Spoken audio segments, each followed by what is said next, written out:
Bismillahirrahmanirrahim. Assalamualaikum warahmatullahi wabarakatuh. Waalaikumsalam warahmatullahi wabarakatuh. Alhamdulillahi rabbil alamin. Wa usalli wa usallim ala ashrafil anbiya'i wa imamil mursalin nabiyyina wa qa'idina qurrati ayunina wa maulana Muhammadin salawatullahi wa salamuhu ala alihi at-tayyibin wa ashabihi huril mayamin. Subhanaka la ilma lana illa ma 'allamtana wa 'allimna ma yanfa'una wa zidna ilma. Allahumma ati nufusana taqwaha wa zakkiha anta khairu man zakkaha anta waliyuha wa maulaha. Amma ba'du. Bapak-bapak, ibu-ibu yang dirahmati Allah Subhanahu wa taala. Alhamdulillah, puji syukur kita aturkan kepada Rabb kita atas segala nikmat yang telah diberikan kepada kita, wabil khusus nikmat iman, nikmat Islam, dan tidak lupa nikmat keluangan waktu dan diringankan langkah kaki kita sehingga kita bisa berkumpul di tempat yang mudah-mudahan penuh dengan kemuliaan dan keberkahan. Mudah-mudahan hal seperti ini bisa istiqomah hingga maut menjemput kita dan kita mendapatkan husnul khatimah. Amin. Allahumma amin. Yang kedua, sholawat serta salam mudah-mudahan senantiasa kita aturkan kepada junjungan kita Nabiullah Muhammad sallallahu alaihi wa alihi wasallam, yang senantiasa kita berharap menjadi hambanya yang mengikuti sunnah-sunnah beliau sehingga kita layak mendapatkan syafaat beliau di hari kiamat kelak. Amin. Allahumma amin. Bapak Ibu yang dirahmati Allah Subhanahu wa taala, pada malam hari ini insyaallah kita akan membaca dan mentadabburi beberapa ayat daripada surat Al-Mu'min atau surat Ghafir. Barangkali di beberapa mushaf tercatat bukan surat Al-Mu'min tetapi surat Ghafir.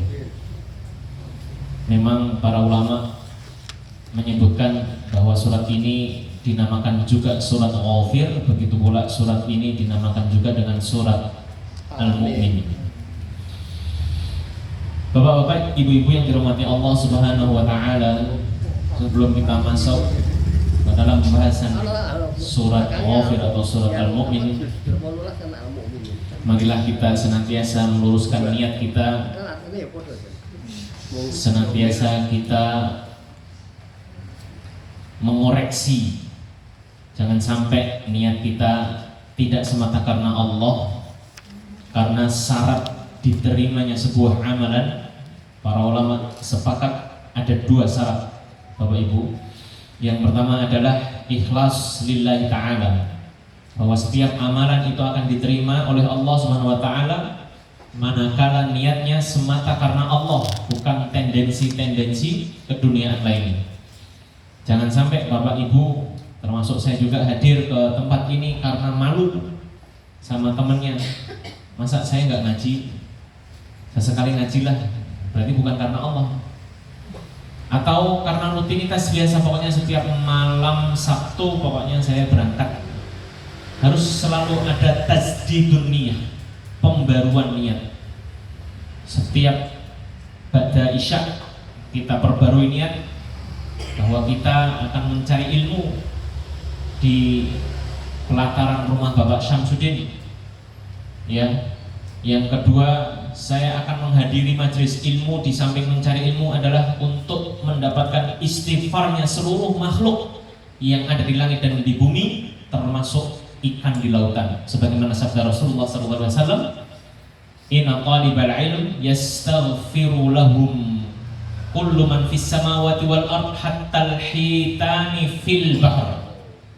Sesungguhnya seorang penuntut ilmu, apalagi ilmu syar'i, ilmu agama, akan dimintakan ampun oleh seluruh makhluk yang ada di langit dan di bumi, hatta al-hut fil bahri, kata Rasul, yaitu sampai ikan-ikan di lautan.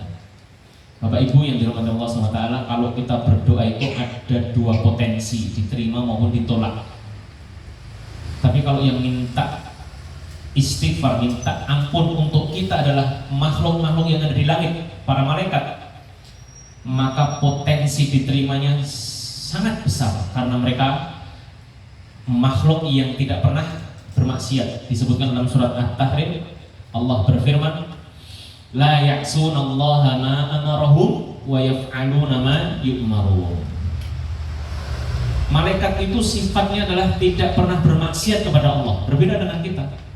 Kalau kita sangat mungkin banyak berbuat maksiat. Tapi kalau para malaikat tidak pernah maksiat. La ya'sunallah ma amarahum. Terhadap perintah Allah kepada mereka itu para malaikat tidak pernah maksiat. Wa yaf'aluna ma yu'marun. Dan mereka senantiasa mengamalkan, melaksanakan apa yang diperintahkan kepada mereka. Maka yang kedua, kita niatkan berangkat ke majelis taklim agar mendapatkan permohonan ampun kepada Allah oleh seluruh makhluk yang ada di langit dan di bumi. Yang ketiga, sebelum saya lanjutkan Bapak Ibu, termasuk olahraga para ulama itu apa? Riyadhahnya para ulama itu adalah satu amalan disertai berbagai macam niat. Saya ulang, para ulama itu satu amalan niatnya beragam, dan itu boleh. Misalnya bapak-bapak datang ke sebuah musola atau masjid, niat sholat sunnah tahiyatul masjid.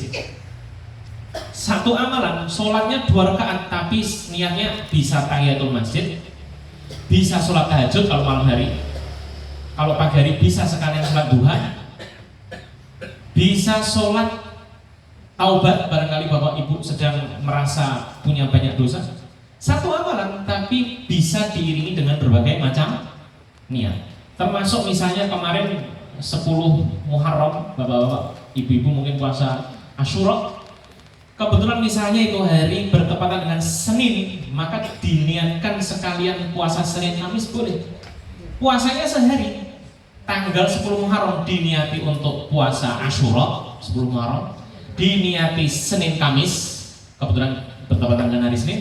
Kebetulan misalnya bertepatan dengan tanggal 15, oh enggak mungkin ya 10 Muharram ya, enggak mungkin di Ayyamul Bid. Ayyamul Bid itu berapa? 13, 14, 15. Atau misalnya puasa lain, puasa Arafah misalnya, kebetulan bertepatan dengan hari Senin, kebetulan bertepatan dengan tanggal Yaumul Bid, maka boleh diniatkan 3 niat sekaligus, dan itu akan menjadikan amalan tersebut besar di mata Allah Subhanahu wa taala. Kam min amalin shahirin tukabbiruhun niyah. Berapa banyak amalan kecil tapi di mata Allah jadi besar karena niat. Sebaliknya Bapak Ibu, kam min amalin kabirin tusaghiruhun niyah. Berapa banyak perbuatan atau amalan yang besar dikecilkan, dikerdilkan oleh niat.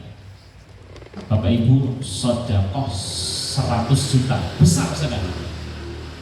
Tapi niatnya ditunggangin riya, ditunggangin pengen dipuji, pengen disanjung dan seterusnya, jadi kecil di mata Allah Subhanahu wa ta'ala. Wal iyadu billah, dan kita berlindung kepada Allah dari hal yang semacam itu. Maka infak sedekah bagi bapak-bapak yang mungkin maaf ekonominya tidak terlalu tinggi, nggak masalah, kecil 1.000 barang 2.000 atau 5.000, tapi diniatkan yang besar, maka di mata Allah jadi besar. Dan hati-hati, jangan sampai kita sudah mengeluarkan harta yang banyak misalnya ya, tapi karena salah niat jadi kecil di mata Allah. Bapak-bapak, ibu-ibu yang dirahmati Allah SWT, maka hadir di majelis taklim ini pastikan selalu diniati. Maka tegur saya Bapak Ibu kalau ngisi pengajian di sini hawanya lemes, gak bobat padu karo bojone to sasifake. Tegur saya selalu bilang begitu sama santri-santri di pesantren itu. Tegur saya kalau saya telat. Saya melarang santri telat. Saya sendiri nggak boleh telat. Ya guru kan harus nyontoin dulu Pak. Maka saya bilang sama Mas Miftah, tegur saya kalau saya sebelum jam 8 belum nyampe sini. Tak gimana? Kalau perlu saya nunggu Bapak Ibu enggak masalah. Guru harus begitu, memberi contoh. Jangan hanya bisa nyeramahin. Ribuan? Ampun Pak. Begitu. Jadi bahkan saya bilang sama anak istri, pokoknya kalau ada jadwal ngaji jangan ganggu Abi dengan urusan lain. Amin. Bukan hanya amin, saya sudah bilang sama anak istri, hari ini ngisi pengajian, hari ini ngajar santri, sudah. Abi besok jalan-jalan. Selain hari Selasa dan Rabu baru boleh. Rabu dan Kamis, saya ngajar di pesantren Rabu dan Kamis. Sudah, kalau sudah bicara kajian, menyampaikan ilmu, saya harus lebih semangat 2 kali lipat daripada Bapak Ibu, kalau bisa begitu bahasa kasarnya begitu. Sehingga jangan kaget kalau saya setiap datang ke sini selalu menggebu-gebu, selalu nomor 1. ya. Karena gimana kita mau nyemangatin orang lain, kita sendiri aja lemes gitu. Harus semangat dulu gitu. Baik. Apalagi Bapak Ibu, yang kita baca itu ayat-ayat Allah, ya, yang kita baca itu bukan dongeng, fiksi, cerita yang hanya jadi pengantar tidur. Yang kita baca itu adalah ayat-ayat Allah. Rasul sallallahu alaihi wasallam bersabda, "Man qara'a harfan min kitabillahi falahu bihi." Belum ada yang apa? Hasanatun. Siapa yang membaca satu huruf dari kitab Allah Al-Qur'an, maka baginya satu kebaikan. Wal hasanatu bi asyri amsalihha. Dan satu kebaikan oleh Rasulullah SAW disampaikan dilipat gandakan 10. La aqulu alif lam mim harfun. Nabi bilang, aku tidak mengatakan alif lam mim satu huruf, walakin alifun harfun, walamun harfun, wa mimun harfun. Akan tetapi alif satu huruf, lam satu huruf, mim satu huruf. Jadi Bapak Ibu kalau kita membaca alif lam mim sekurang-kurangnya ada 30 kebaikan. Kalau Bapak Ibu membaca surat Al-Fatihah, silakan dihitung aja hurufnya. Iseng-iseng daripada pegang HP, hitung kan surat Al-Fatihah itu berapa huruf kali 10. Itu pahala yang kita dapat ketika kita membaca surat Al-Fatihah. Belum Al-Baqarah, belum surat-surat yang lainnya. Baik, maka senantiasa kita harus semangat. Kalau sama santri, di pesantren saya bilang pelajaran saya haram tidur. Tapi boleh sambil minum, silahkan santri sebelum pelajaran saya antum nyiapin kopi, teh, nggak apa-apa, halal. Tapi jangan makan, itu nggak beradab ya. Tapi kalau sambil minum untuk menghilangkan rasa kantuk, saya persilahkan. Meskipun itu di pelajaran formal, silahkan. Karena saya ngajarnya juga sama Pak, tafsir. Saya ngajar tafsir sama santri-santri, tafsir Al-Quran. Maka saya persilahkan, silahkan menyiapkan minuman, apapun warnanya, boleh putih, boleh hitam, boleh coklat. Yang penting pelajaran saya tidak boleh tidur, ya. Dan namanya santri Bapak Ibu, namanya kalau udah di assalamualaikum warahmatullahi, kayak perintah untuk bismika Allahumma bismika amut, tanda untuk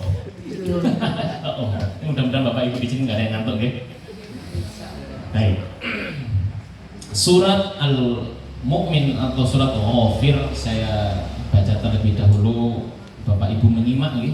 Itu bagian dari adab seorang mukmin ketika dibacakan ayat-ayat Allah, sebagaimana firman Allah, wa idza quri'al qur'anu fastami'u lahu wa ansitu la'allakum turhamun. Jika dibacakan ayat-ayat Al-Qur'an kepada kalian, maka dengarkan, berarti pakai telinga, wa ansitu, dan diam, tutup mulut, jangan ngobrol, jangan bicara dengan temannya. Agar apa? La'allakum turhamun, agar kalian diberi rahmat oleh Allah. Jadi salah satu sebab turunnya rahmat itu ketika Al-Quran dibaca, didengarkan dan diam. A'udzu billahi minasyaitonir rajim. Bismillahirrahmanirrahim. Hamim. Tanzilul kitabi minallahil azizil alim. Ghafiriz dzambi wa qabilit tawbi syadidil iqabi dzil qawl. La ilaha illahu ilaihil masir. Ma yujadilu fi ayatillahi illa alladhina kafaru fala yaghurruka taqallubuhum fil bilad. Kadzabat qablahum qaum nuhin wal ahzabu min ba'dihim wa hammat kullu ummatin bi rasulihim liyakhudhu وجادلوا بالباطل ليدحضوا به الحق فأخذتهم فكيف كان عقاب. اللهم ارحمنا بالقرآن. Bapak Ibu yang dirahmati Allah SWT, surat Ghafir tergolong dalam surat-surat Makkiyah. Sudah sering saya sampaikan, tapi saya tidak bosan-bosan mengulang. Surat Makkiyah berbeda dengan surat Madaniyah dengan kata kunci waktu turun atau tempat turun. Bapak Ibu lupa. Kalau Makkiyah turun sebelum hijrah. Sebelum hijrah. Jadi kata kuncinya bukan tempat turun, jangan di Mekah, ampun begitu. Tapi Belum hijrah. waktu turun Makkiyah. Lawannya adalah Madaniyah. Tulisan Latinnya kurang lebih begini. Kalau ini Madaniyah. Surat atau ayat yang turun sebelum Nabi hijrah. Saya singkat aja ya. S atau surat atau ayat. Adapun Madaniyah, surat atau ayat yang turun sesudah Nabi kita hijrah dari Makkah ke Madinah, sesudah Nabi hijrah. Memang Makkiyah itu sering kali di Makkah, tapi jangan diidentikan begitu. Kenapa? Karena kadangkala ada Makkiyah tapi turunnya tidak di kota Makkah. Sebaliknya ada Madaniyah, surat atau ayat yang turun sesudah Nabi hijrah tapi turunnya tidak di kota Madinah, bahkan turunnya di Makkah. Maka kata kuncinya adalah waktu turun, jangan tempat turun. Oke. Baik, ada apa urgensi mengetahui sebuah surat atau ayat itu tergolong Makkiyah atau Madaniyah? Pasti ada urgensinya. Karena surat kalau turun sebelum Nabi hijrah nggak mungkin bicara soal siapa mencuri potong tangan, nggak bakal itu. Siapa zina dirajam, lemparin batu sampai mati, nggak bakal itu. Surat yang turun sebelum Nabi hijrah bicaranya, hei penyembah berhala, tinggalin tuh berhala-berhala yang batil. Sembahlah Allah pencipta kamu sekalian, yang ngasih rezeki kamu sekalian. Tinggalkan semua peribadatan selain Allah. Satu, berarti seruan untuk mengesahkan dan menyembah hanya kepada Allah. Ciri lain daripada surat Makkiyah, penegasan bahwa Muhammad SAW benar-benar seorang nabi, benar-benar seorang utusan, bukan seorang penyair, bukan tukang sihir, atau bahkan seperti yang mereka orang-orang kafir tuduhkan, Nabi Muhammad itu sebagai orang majnun, orang gila. Maka ayat-ayat yang turun di sebelum Nabi hijrah itu isinya diantara lain adalah penegasan bahwa Muhammad adalah seorang nabi, seorang rasul. Contohnya surat Yasin. Innaka, ayat keduanya, Yasin wal Qur'anil Hakim, innaka laminal mursalin. Sesungguhnya engkau Muhammad benar-benar seorang utusan. Itu pasti bisa dipastikan suratnya Makkiyah, ya, karena berisi tentang penegasan bahwa Muhammad adalah seorang rasul, seorang nabi sallallahu alaihi wasallam. Surat Makkiyah juga berisi tentang informasi bahwa setelah kematian ada kebangkitan, ba'ats, ada mizan, penimbangan antara amal baik dan buruk, dan ada jazak, pembalasan setiap amal kebaikan maupun amal keburukan. Karena orang kafir Quraisy pada waktu itu yang masih tinggal di kota Mekah, mereka tidak meyakini adanya kebangkitan setelah mati, sehingga ayat-ayatnya berisi tentang pemahaman seputar itu.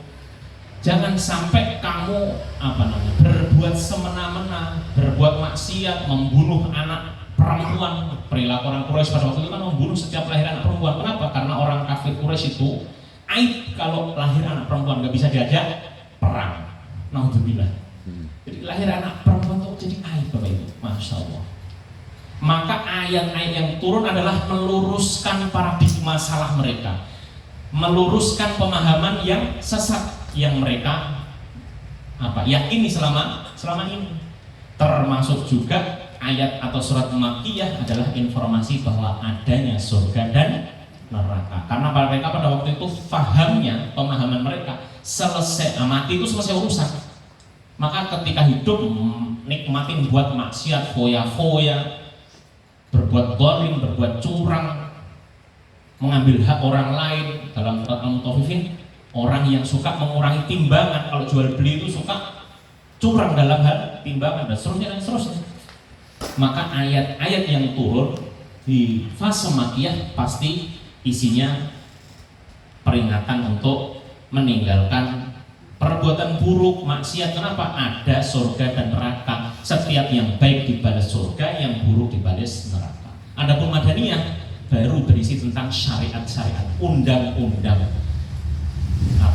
pidana-pidana. Siapa yang mencuri, potong tangan. Siapa berzina, kalau sudah menikah dirajam, kalau belum menikah dicambuk 80 kali dan seterusnya. Bicaranya seperti itu. Termasuk juga ciri Makkiyah itu Allah biasa memanggil ya ayyuhan nas.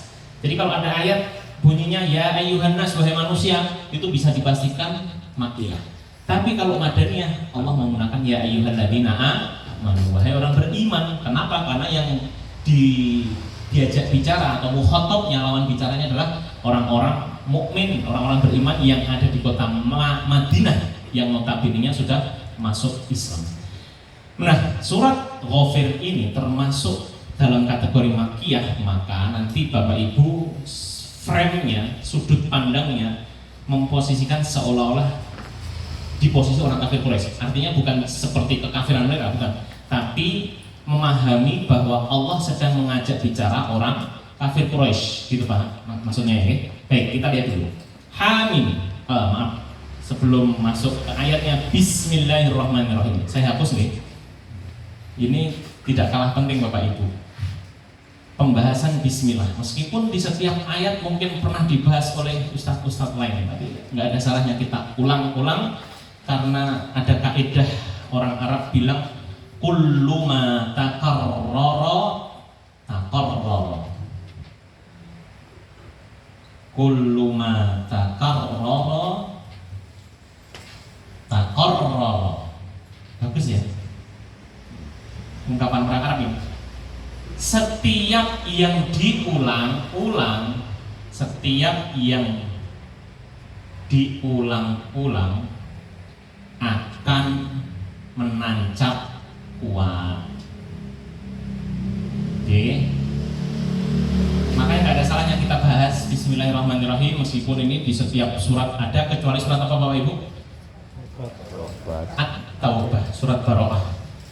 Adapun di surat Ghafir atau surat Al-Mu'min ini ada Bismillahnya. Baik, kebetulan di sini sudah ada Bismillah, kita bahas per kata. Bismi itu gabungan antara ba dengan ism. Digabung jadi Bismi, hamzah wasolnya hilang. Ini pembahasan pendekatan bahasa Arab. Bapak-bapak, ibu-ibu, yakin aja. Ya. Pura-pura paham, mudah-mudahan paham beneran. Paham. Karena ada faedahnya nanti insya Allah. Yang pertama, bi di sini menunjukkan isti'anah, minta tolong. Dengan Satu, tabarrukan, mohon keberkahan. Maknanya apa? Ketika kita mengucapkan Bismillahirrahmanirrahim, itu aku mengawali sesuatu, apapun itu, dengan nama Allah, dengan meminta tolong atas nama Allah, dengan mohon keberkahan atas nama Allah. Jadi ketika kita mengucapkan Bismi, itu terkandung makna saya mengawali, saya memulai sesuatu, apapun itu. Dalam konteks ini berarti kita membaca surat Al-Mu'min atau surat Ghafir, saya mengawali pembacaan surat Al-Mu'min dengan senantiasa meminta tolong atas nama Allah Ar-Rahman Ar-Rahim. dengan senantiasa memohon keberkahan atas nama Allah yang Maha Rahman Ar-Rahim. Bapak Ibu, tolong perhatikan bahwa kata bismillah itu bukan hanya dalam mengawali sebuah surat. Bapak Ibu keluar dari rumah, nggak tahu dia malah atau enggak itu. Nabi ngajarin bismillahi tawakkaltu ala Allah la haula wala quwata illa billah. Mau makan baca Bapak samillah wa kul biyaminik wa kul mimma yalik. Nabi bersabda, samillah, sebelum kamu makan itu atau minum, sebutlah nama Allah, ucapkanlah bismillah. Wa kul biyaminik, makan dengan tangan kanan. Wa kul mimma yalik, makanlah yang terdekat. Karena para sahabat dulu kalau makan itu biasa bareng-bareng. Jadi diajari adab oleh Rasul, kalau makan itu pertama sebut nama Allah, baca bismillah. Yang kedua tangan kanan, wa kul biyaminik, dengan tangan kanan, jangan tangan kiri. Ada hadis, la taqulu bishimal fa inna syaitan yaqul bishimal. Bapak-bapak, ibu-ibu, jangan makan dengan tangan kiri karena setan makan dengan tangan kiri. Jangan dinormalisasi Bapak Ibu. Saya kadang Bapak pakai peci putih maupun hitam gitu ya. Pakai sarung gitu, makan tangan kiri, jangan lagi. Jangan Pak, itu bukan sifat perilaku orang beriman. Ya, Rasul bersabda, samillah, sebutlah nama Allah, yaitu mengucapkan bismillah ketika akan makan. Wa kul biyaminik, makan dengan tangan kanan. Wa kul mimma yalik, dan makanlah yang terdekat. Apalagi kalau pas bareng-bareng, jangan ambil yang jauh-jauh. Itu bagian dari adab. Baik. Bahkan tidak hanya ketika keluar rumah, masuk rumah. Yang kita kenalkan assalamualaikum, itu mengucapkan salam kepada penghuni rumah. Tapi kalau rumah yang tidak berpenghuni, misalnya Bapak Ibu mau masuk, semua penghuni rumah sedang tidak ada, tetap Pak, bismillahi walajna wa bismillahi kharajna. Ya Allah, dengan menyebut namamu, dengan menyebut nama Allah kami masuk, dan dengan menyebut nama Allah kami keluar. Mau tidur, bismika Allahumma wa bismika amutu. Satu riwayat lain, bismika Allahumma amutu wa ahya. Maaf, mau berhubungan suami istri itu bismillah. Ada yang hafal atau tidak pernah membaca doa itu? Langsung. Bismillahi Allahumma jannibna syaitan. Lanjut. Sering praktek nih. Alhamdulillah, artinya mengamalkan sunnah. Yang lain, Pak, itu Nabi itu ngasih tutorial sebelum berhubungan suami istri. Membaca doa itu, bismillahi Allahumma jannibna syaitan wa jannibis syaitan ma razaqtana. Maka Nabi bilang, siapa yang membaca doa itu sebelum berhubungan suami istri, dan ketika Allah takdirkan lahir anak dari hubungan suami istri itu, Allah jauhkan anak itu dari setan. Bapak Ibu, anak jenengan ngengkel, angel diatur, barangkali Bapak Ibu waktu itu lupa baca doa ini. Nabi yang bilang, bukan saya.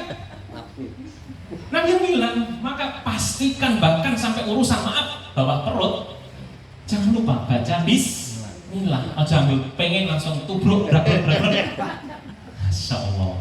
Kenapa? Karena di sini ada permintaan tolong, ya, permintaan keberkahan. Bahkan tadi salah satu fadilah keutamaan membaca doa tadi sebelum berhubungan, maka Nabi bilang, ketika anak lahir dari hubungan itu, hubungan yang diawali dengan membaca doa tadi, maka anak itu akan dijauhkan dari godaan syaitan.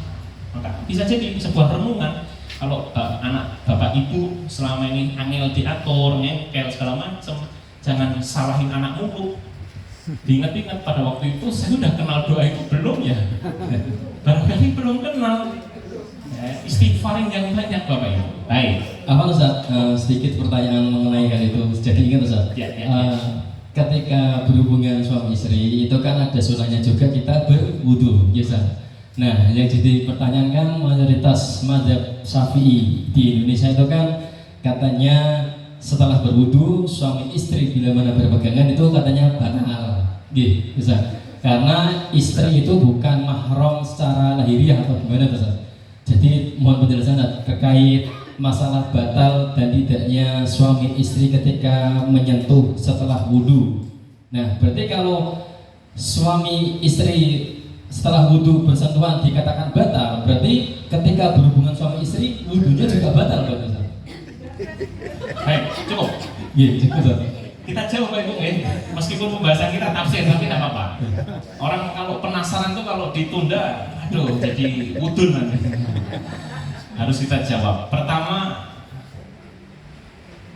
keharusan berwudu sebelum berhubungan suami istri, saya belum mendapatkan dalil yang kuat. Paham?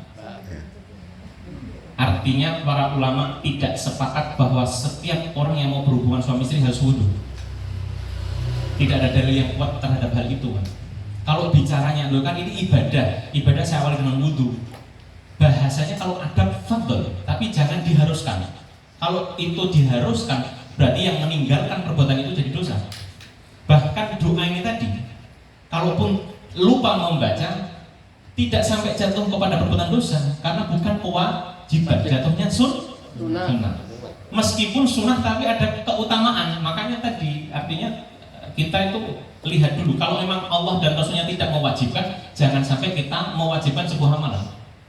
Ini tadi bukan pembahasan wajib atau sunnah, bukan wajib atau tidak wajib, tapi pembahasannya sunnah. Sunnah itu dilakukan dapat pahala, ditinggalkan tidak dapat dosa, nggak dosa. Sunnah itu nggak dosa kalau tidak dilakukan, meskipun kalau dilakukan dapat pahala. Jadi saya ulang, kita samakan dulu persepsi. Apakah orang laki maupun perempuan mau berhubungan suami istri harus berwudu? Saya jawab tidak wajib. Yang kedua, apakah menyentuh istri setelah berwudu batal? Tidak. Bahwa ada yang berpendapat seperti itu, fadl, itu kita harus hargai. Pendapat Imam Syafi'i mungkin begitu, tapi pendapat yang saya pilih, boleh setuju boleh tidak Bapak Ibu ya, ini yang saya pilih. Artinya setelah berwudu itu misalnya bersentuhan dengan istri nggak batal, kecuali bersentuhannya dengan syahwat. Kalau bersentuhan misalnya Abi ke masjid dulu saling cium tangan, enggak apa-apa, enggak masalah, enggak apa. Maka jangan sampai istri nggoda suaminya setelah wudu, tak gemuk batal, wudu meneh. Kadang gojekannya begitu. Padahal saya berpendapat tidak batal bersentuhan antara suami dan istri. Maka kemudian implikasi tadi berarti setelah berhubungan harus wudu lagi. Dan nggak ada masalah. Kenapa? Saya nggak berpendapat itu. Paham ya? Baik, cukup dulu ya. Nanti jeladranya malah kesana. Baik. Bismillah. Kita di situ terkandung makna permintaan tolong atas nama Allah. Permintaan, permohonan keberkahan dalam setiap amalan kita, termasuk membaca Al-Quran, termasuk tadi makan, minum, kemudian berhubungan suami istri, masuk dan keluar rumah. Itu ada lafaz Bismillah, berarti dengan memohon kepada Allah, dengan memohon keberkahan kepada Allah atas nama Allah. Baik, Bapak Ibu, lanjut. Ini baru bismi. Ini dalam bahasa Arab bentuknya mufrad, bentuknya tunggal. Ismun itu artinya satu nama, dengan menyebut nama. Tapi karena nama kata isim ini disandarkan, diidhofahkan kepada lafaz Allah dengan menyebut nama Allah, maka sekalipun di sini tunggal, maknanya mencakup seluruh nama-nama Allah. Saya ulang. Bentuk ismin itu kalau dalam bahasa Arab namanya mufrad atau tunggal. Bentuk jamaknya apa? Asma. Dalam bahasa Indonesia itu nggak ada soalnya, jadi kadang sulit ya. Kalau bahasa Inggris masih mending ya. Satu buku apa? Book. Beberapa buku tambahi S. Single and plural. Tunggal dan jamak. Dalam bahasa Arab ada 3. Tunggal, 2, 3 lebih itu baru jamak. Nah, tunggalnya nama itu isim. Jamaknya itu asma. Meskipun di sini disebutkan bentuk tunggal dengan menyebut satu nama, tapi karena nama disandarkan kepada Allah, dengan menyebut satu nama Allah, maka para ulama sepakat nama Allah di sini jadi jamak. Artinya mencakup seluruh nama-nama Allah yang berjumlah berapa? Walillahil asmaul husna fad'uhu biha. Milik Allah itu berbagai atau beberapa macam nama yang husna, yang baik, maka berdoalah dengan mengawali atau menyebut nama-nama Allah tersebut. Bapak Ibu mau meminta rizki, ya Razzaq urzuqni, ya Allah sang pemberi rizki, berilah rizki kepadaku. Minta apa? Apa? Ya Razzaq. Ya Razzaq, ya Fattah, itu nyebut nama Allah sebelum minta sesuatu. Misalnya ya Ghaffar, wahai zat yang memberi ampun, ighfirli, ampunilah aku, dan seterusnya. Jadi kita kembali ke sini dengan menyebut satu nama Allah, maknanya adalah dengan meminta pertolongan, dengan memohon keberkahan seluruh nama-nama Allah. Maksudnya begitu, ya. Ar-Rahman, Ar-Rahim. Ini diambil dari satu kata, Ar-Rahmah. Ar-Rahman dan Ar-Rahim ini asal katanya, akar katanya dari Ar-Rahman. Lalu apa bedanya Ar-Rahman dan Ar-Rahim? Kalau diterjemahkan kan yang maha pengasih lagi maha penyayang. Ternyata di penjelasan para ulama ada perbedaan Bapak Ibu. Yang pertama, Ar-Rahman itu Allah memiliki rahmat, memiliki kasih sayang yang mutlak, yang luas. Orang mukmin dapat, orang kafir dapat. Mukmin ataupun kafir dapat. Contoh apa itu? Diberi oksigen. Allah kan nggak pilih-pilih itu. Yang mukmin bisa bernafas, yang kafir nggak boleh, kan nggak begitu. Yang mukmin dapat rumah, kafir dapat rumah.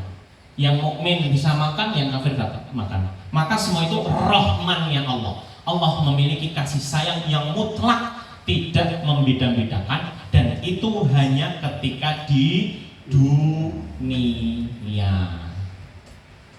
Adapun rahim itu adalah rahmat Allah yang khusus untuk orang beriman. Kalau di dunia berarti berupa hidayah, iman. Mudah-mudahan Bapak Ibu di sini mendapatkan rahim Allah sehingga berkenan hadir di majelis taklim seperti ini.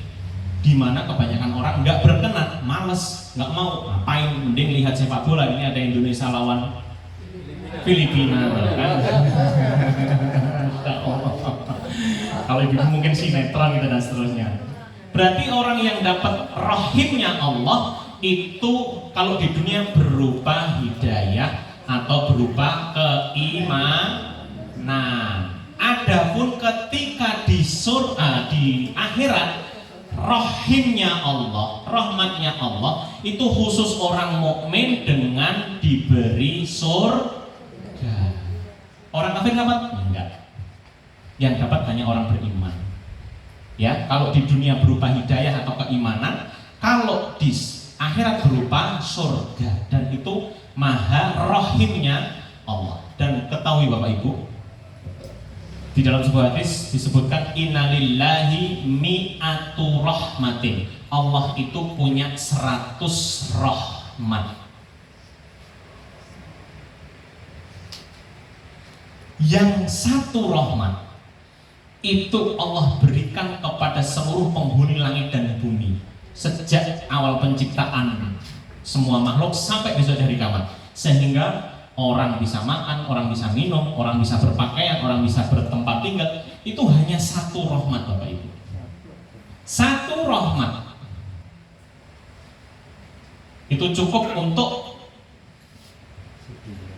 seluruh makhluk, manusia, jin, hewan, tumbuhan yang ada di muka bumi ini sampai bisa dari kiamat. Adapun yang 99 untuk penghuni surga. Kebayang tuh Bapak, Ibu? Maka jangan sampai kita fokus ngejar satu rahmat yang buat rebutan, kemudian lalai mengejar 99 yang di akhirat. Jangan sampai untuk urusan dunia kita bisa all out 25 jam per hari, naudzubillah, ibarat kata. Sedangkan untuk ngaji per pekan aja yen longgar, yen orang tabrakan karo acara liyane, yen. Naudzubillah. Monggo kita interaksi aja. Pak, ini yang dibahas tentang Quran surat Al-Mu'min. Terus di surat juz 18 Al-Mu'minun. itu kan hanya perbedaan mufrad dengan jamak. Kok nggak bersatu aja ya Pak ya? Betul. Ya. Betul. Kalau pertanyaannya kok nggak begitu, ini hak prerogatif Allah. Udah selesai. Selesai. Itu hak pribadi Allah. Allah mau ngasih nama suratnya dengan apapun, hak prerogatif. Ya, makanya tadi disebutkan. Tapi ada alasannya Bapak. Ya. Disebutkan al-mu'min atau ghafir, satu dulu ya. Disebut surat ini ghafir karena di ayat 3 nanti. Kita belum masuk ke ayatnya sih. Ghafiriz dzambi wa qabilit taubi, ayat yang ketiga. Karena ada kata ghafir, maka surat ini dinamakan ghafir. Adapun disebut mukmin itu di ayat yang ke 28. Wa qala rajulun mu'minun min ali fir'aun, dan berkatalah seorang mukmin dari kalangan kerajaan Firaun. Ya, maka penyebutan nama itu pertama hak prerogatif Allah. Ya. Yang kedua, biasanya diambil dari sebuah kata yang ada di dalam surat itu. Ghafir disebut ghafir karena di ayat yang ketiga. Disebut al-mu'min, satu orang beriman, karena ada penyebutan rajulun mu'min di ayat 28. Cukup Pak nggih? Iya. Baik, kita lanjutkan. Belum selesai Bapak Ibu ini. Maka bismillahirrahmanirrahim ini para ulama berbeda pendapat apakah dia termasuk bagian surat-surat dalam Al-Quran atau tidak.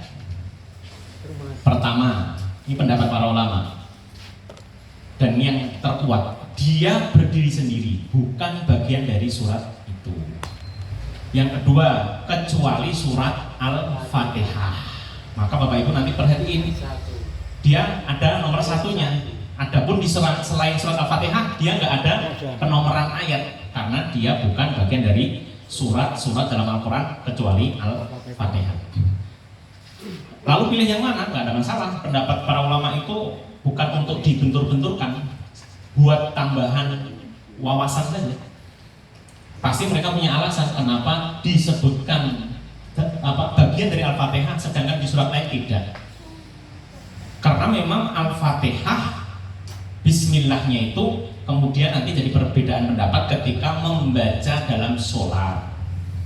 Saya ulang, perbedaan memahami surat bismillah termasuk ayat dalam Al-Fatihah atau tidak, itu nanti berbeda pembahasannya dengan bismillah dibaca jahar atau tidak ketika sholat jahar maghrib, isya dan subuh. Jadi Bapak Ibu misalnya nih, pendapat pertama membacanya dengan jahar. Jadi imam takbir, kemudian membaca istiftah, doa istiftah, kemudian bismillahnya banter. Yang satu bismillahnya enggak banter, jangan difahami oh berarti kan tanpa bismillah, tidak, tetap baca bismillah tapi tidak banter. Dan dua-duanya fadl, boleh. Itu perbedaan fikih itu tidak ada yang benar dan salah. Yang satu benar, yang satu lebih benar. Begitu Pak, biar legowo ya. Jadi memahami perbedaan fikih itu jangan yang satu benar, yang satu salah, tidak. Wah, aku serang aku sholat yang masjid kono bismillah gak banter. Aku gak serang aku masjid kono bismillah banter. Jangan begitu. Itu perbedaan fikih. Semuanya membaca bismillah karena dia bagian dari Al-Fatihah. Hanya saja memang ada beberapa riwayat yang satu menyebutkan Nabi itu ketika mengimami bismillahnya nggak kedengeran. Bukan berarti nggak dibaca, paham ya? Dibaca tapi sir, pelan. Adapun yang banter langsung alhamdulillah. Tapi kalau ada yang berpendapat bismillahnya banter, fadl, itu perbedaan fikih yang jangan dibikin jadi gontok-gontokan berantem terus gak belum sholat, apalagi gak belum sholat masjid bagi bapak-bapak ya. Jadi ini kebodohan. Kan bapak-bapak wajib ke masjid, kalau ibu-ibu kan nggak wajib. Gitu nggih? Baik. Jadi nggak ada masalah. Dan berbeda dalam hal seperti ini biasa.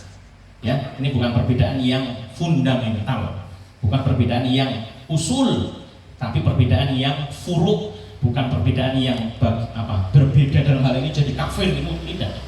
Ini soal khilafiyah biasa, khilafiyah fiqhiyah, perbedaan dalam hal fikih, dan itu normal. Apalagi kita dengar fikih, ulama fikih madhab aja ada 4, Hambali, Maliki, Syafi'i dan Hanafi, dan itu pasti berbeda. Jadi biasa saja. Baik. Cukup kita masuk ke ayat yang pertama daripada surat Ghafir. Sebenarnya bismillah itu sering dibahas mungkin ya, sekali lagi ini hanya review, murojaah tadi ulama takarror. Mudah-mudahan dengan sering diulang-ulang akan menjadi menancap di luar kepala. Di dalam kepala Pak ya, di luar kepala jadi lupa. Di dalam kepala Pak ya. Baik. Ayat pertama Hamim. Para ulama menyebutkan surat yang diawali huruf muqatta'ah seperti ini la ya'lamu maknaha illallah. Tidak ada yang mengetahui maknanya secara pasti kecuali Allah. Termasuk alif lam mim, termasuk yasin, termasuk ain sin, qaf kaf ha ya ain shad dan seterusnya. Huruf-huruf yang mengawali sebuah surat, maka para ulama sepakat tidak ada yang mengetahui maknanya secara pasti kecuali Allah. Tapi sebagian ulama ada yang mencoba menjelaskan. Tapi ini minoritasnya. Kalau mayoritasnya sepakat itu bagian dari i'jazul Quran, kemukjizatan Al-Quran. Ya. Tapi ada yang menyebutkan bahwa disebut diawali surat ini dengan Hamim karena di surat ini mayoritas huruf-hurufnya antara ha dan mim. Dan ini perlu pembuktian nanti bapak-bapak, ibu-ibu iseng-iseng ngitung. Memang benar nggak mayoritas huruf di surat Ghafir ini mayoritas jumlah yang terbanyak antara huruf ha dan mim? Apakah benar begitu? Ya, bisa jadi ya, bisa jadi tidak. Itu hanya salah sebagian ulama yang memahami. Tapi kalau mayoritas semua sepakat tidak ada yang mengetahui makna huruf-huruf yang mengawali surat seperti Hamim, Alif Lam dan seterusnya kecuali Allah. Baik, tentu di situ ada hikmahnya. Tidak mungkin Allah mengawali surat dalam Al-Quran sia-sia tanpa maksud, tidak mungkin. Pasti ada hikmah di balik itu. Baik, cukup. Ayat yang kedua, Tanzilul Kitabi minallahil azizil alim. Diturunkan Alkitab minallah dari Allah, al-aziz yang maha gagah, al-alim maha mengetahui, maha memiliki ilmu yang banyak. Bapak Ibu yang dirahmati Allah SWT, tanzil dari kata nazala, turun.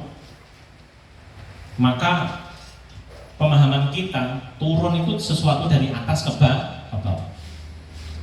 Dan Alkitab dalam Al-Quran, setiap disebutkan Alkitab maka secara mutlak yang dimaksud adalah Al-Quran, kecuali ada penjelasan lain. Tapi secara umum jika disebutkan Alkitab di dalam Al-Quran, maknanya adalah Al-Quran. Maka kita perhatikan tanzilul kitab, maknanya Allah menurunkan Alkitab. Penurunan Alkitab, penurunan Al-Quran itu minallah, dari Allah. Baik. Maka kita paham Bapak Ibu, di dalam kitab-kitab tafsir, kitab-kitab ulumul Quran, proses penurunan Al-Quran itu sekurang-kurangnya ada 2 fase. Ini saya hapus boleh? Kita kupas makna tanzil, penurunan Alkitab, yaitu Al-Quran. Minallah, dari Allah, itu para ulama membagi menjadi 2 fase. Sekaligus biar bapak-bapak, ibu-ibu paham dengan seksama dan dalam tempo yang sesingkat-singkatnya. Singkat sekali Pak, jam 8 sampai jam 9 toko. Wah, cepet banget. Kalau pernah tegur saya kalau sudah jam 9 nih. Fase pertama penurunan Al-Quran itu dari Al-Lauhul Mahfud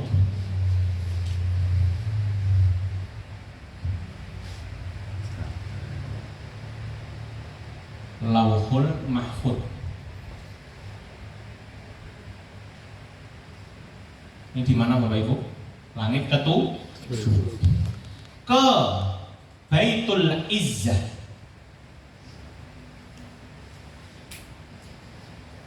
Langit dunia ini, langit di atas kita ini. Kapan? Fi lailatin mubarakah. Inna anzalnahu fi lailatul qadar. Kalau surat Al-Qadar, kalau di surat lain, inna anzalnahu fi lailatin mubarakah. Sesungguhnya kami Allah menurunkannya Alkitab, menurunkannya Al-Quran pada malam yang diberkahi, yaitu malam Lailatul Qadar, dan itu ada di bulan Ramadan. Ramadan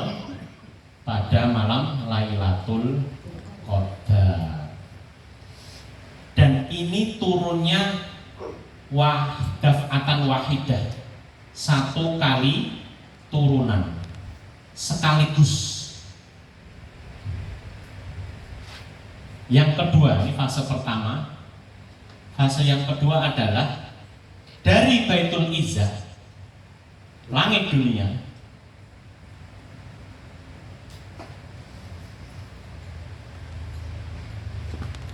kepada Nabi Muhammad sallallahu alaihi wasallam, sallallahu alaihi wasallam, selama 23 tahun masa kenabian, diawali dari usia berapa? 40 sampai beliau wafat usia 3. itu, Bapak. Dan ini turunnya tidak sekaligus, tapi tadrijian, tadarrujan, alias bertahap, berangsur-angsur, sesuai dengan peristiwa yang latar belakangi, sesuai dengan sababun nuzul kalau ada. Karena memang tidak semua ayat dan surat itu ada sabab nuzulnya, ada sebab turunnya. Kadang Allah ingin menurunkan ayat tanpa ada sebab nuzul, itu hak prerogatif Allah. Jadi saya ulang, fase penurunan Al-Quran yang pertama adalah dari Lauhul Mahfud, dan itu ada di Sidratul Muntaha di langit ke-7. Allah turunkan ke langit dunia Baitul Izzah sekaligus, satu kali turunan. Bentuknya apa? Wallahu a'lam. Ya, jangan dibayangin itu seperti kitab turun, karena Al-Quran berupa kalamullah, firman Allah. Adapun Quran yang kita pegang namanya mushaf, kumpulan lembaran, ya. Baik, dan itu waktunya adalah Ramadan pada malam Lailatul Qadar. Maka maha benar Allah, shadaqallahul adzim, ketika Allah berfirman, inna anzalnahu fi lailatul qadar. Sesungguhnya kami Allah telah menurunkannya Al-Quran pada malam Lailatul Qadar. Dan itu yang dimaksud adalah penurunan sekaligus dari Lauhul Mahfud ke Baitul Izzah. Adapun fase yang kedua, penurunan Al-Quran dari Baitul Izzah, langit dunia, kepada Nabi kita Muhammad SAW berangsur-angsur, bertahap selama 23 masa kenabian, diawali pada usia beliau menjadi Nabi yaitu 40 sampai beliau wafat 63 tahun. Ini dibagi lagi 13 tahun Makkah, 10 tahun Madinah. Ayat yang pertama turun adalah 5 ayat daripada surat Al-Alaq, Iqra bismi rabbikal ladzi khalaq, sampai ayat yang kelima. Adapun ayat yang terakhir turun ada beberapa pendapat, ada yang mengatakan al-yauma akmaltu lakum dinakum, surat Al-Maidah, ada yang mengatakan ayat 280 dari surat Al-Baqarah, wattaqu yauman turja'una fihi ila Allah, dan seterusnya. Tidak ada masalah, itu perbedaan begitu itu tidak perlu jadi masalah buat kita. Baik, ini begitu Bapak Ibu. Sehingga tanzilul kitab minallahil azizil alim, penurunan Alkitab yaitu Al-Quran dari Allah yang maha aziz, yang maha alim. Maka kita faham dari penjelasan ayat ini, proses turunnya Al-Quran 2 fase, dan itu nazala bihir ruhul amin, turun dengan membawa firman Allah, ayat-ayat Allah itu ar-ruhul amin. Siapa? Malaikat Jibril. Jadi perantara wahyu dari Allah kepada Nabi kita Muhammad SAW adalah ar-ruhul amin. Ruhul amin itu julukan lain bagi malaikat Jibril, ruh yang terpercaya, ruhul amin. Baik, artinya Nabi tidak langsung berinteraksi dengan Allah. Disebutkan dalam beberapa riwayat, turunnya Al-Quran, turunnya ayat atau surat itu bermacam-macam. Nabi itu ketika awal mula sebelum menerima wahyu, hubbiba ilaihil uzlah, beliau itu dibikin senang menyendiri. Kenapa menyendiri? Karena tidak kuat melihat kerusakan masyarakatnya. Masyarakatnya pada berbuat maksiat, berbuat syirik, menyembah berhala, berbuat asusila dan seterusnya. Maka Nabi sering uzlah, menyendiri ke Gua Hira. Sehingga disebutkan dalam sebuah riwayat yang disampaikan oleh istri beliau Ummul Mukminin Aisyah radhiyallahu anha, diceritakan bahwa Nabi itu tiba-tiba didatangi oleh malaikat Jibril tapi berbentuk manusia. Sehingga ini dalil bahwa malaikat bisa dalam tanda kutip menjelma menjadi manusia dengan izin Allah. Dengan izin Allah, bukan kehendak dia. Aku pengen jadi manusia, itu kan bayangan dia, bukan. Malaikat bisa berubah wujud menjadi seorang manusia dengan izin Allah, termasuk ketika mendatangi Nabi Muhammad SAW di dalam Gua Hira. Kemudian didekap. Di riwayat tersebut, di hadis tersebut disebutkan Nabi itu didekap oleh malaikat Jibril, diucapkan Iqra, bacalah. Nabi ketakutan menjawab, ma'ana biqori'in, aku gak iso maca. Iqra, bacalah. Ma'ana biqori'in, aku gak iso maca, saya gak bisa baca. Sampai 3 kali Bapak. Didekap, kemudian dibilang Iqra. Nabi menjawab, ma'ana biqori'in sampai 3 kali. Sampai kemudian yang ketiga kali, Iqra bismi rabbikal ladzi khalaq, sampai ayat kelima itu Nabi bisa mengikuti apa yang diucapkan oleh malaikat Jibril. Begitu selesai 5 ayat itu, Jibril pergi, hilang. Maka Nabi buru-buru turun dari Gua Hira, pulang ke rumah, bilang sama istrinya, zammiluni, selimuti aku. Maka Bapak Ibu, seorang suami kalau pulang dengan isi kepala yang penuh, itu jangan buru-buru ditanyain macam-macam dulu, Pak. Susunya bocah-bocah entek, popoke kan wis entek. Tunggu dulu sampai dia tenang baru ucapkan hal.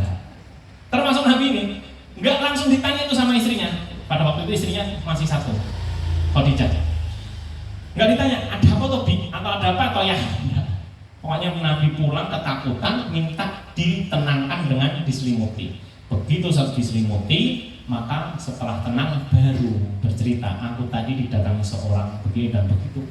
Maka turunlah ayat yang kedua, tapi bukan surat Al-Alaq, pindah. Ya ayyuhal muzzammil, wahai orang yang berselimut, kum, bangun, fa'andir, berilah peringatan kepada umat. Maka kalau kita membaca Al-Quran terjemahan surat Al-Muzammil, kadang bingung, wahai orang yang berselimut, emang Nabi kabarnya rebahan? Kok kemulan, enggak, itu ada kronologisnya. Setelah mendapatkan wahyu ayat 1-5 Al-Alaq, kemudian beliau ketakutan, pulang, karena itu peristiwa pertama kali, jadi beliau belum paham kalau itu ternyata adalah Jibril.